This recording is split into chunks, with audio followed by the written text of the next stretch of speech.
si je devais être un livre de romance, je serais sans aucune hésitation celui-ci. Je pense que vous l'avez compris au Jaspage, aujourd'hui on va parler de Picking Daisies on Sundays de Liana Cincotti. Il s'agit d'une rom-com juste incroyable, un énorme coup de cœur pour moi, je vous en parle de ce pas. Dans Picking Daisies on Sundays, on suit Daniela, dite Daisy. Daisy est une grande amoureuse de l'amour, mais genre l'amour avec un grand A, celui dont on rêve toutes finalement.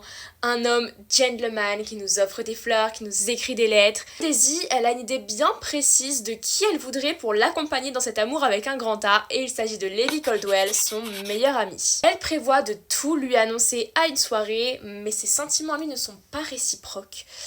Et notre chère Daisy, pour protéger son petit cœur, elle va décider de s'éloigner de lui.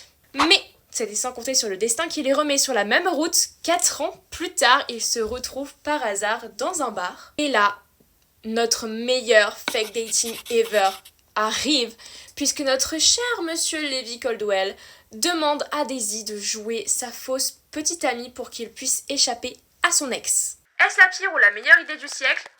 Tout est question de point de vue. Ce qui est sûr, c'est qu'en faisant semblant de sortir avec lui, tous les sentiments de Daisy pour Levi vont refaire surface.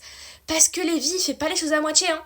Il est incroyable, il est tellement mignon avec elle, par pitié, un green flag originel. En plus ça, si vous aimez comme moi l'univers de la mode, vous allez être servi parce que je ne le savais pas, mais dans ce roman, on a la présence de la mode puisque Daisy est étudiante en mode. Et c'était trop bien d'avoir une petite part de ma seconde passion dans ce roman. Je l'ai dévoré d'une traite en une journée. Il faut savoir que j'ai trouvé la plume très fluide et très facile à lire parce que je me suis énormément reconnue en Daisy, ce qui a grandement facilité ma lecture parce que chaque chose qu'elle disait, chaque choix qu'elle faisait, ça aurait pu être moi. Mais vraiment, ce roman a tout pour me plaire et je pense qu'il peut tout avoir pour vous plaire également. Je vous invite donc grandement à aller le lire si ce n'est pas déjà fait.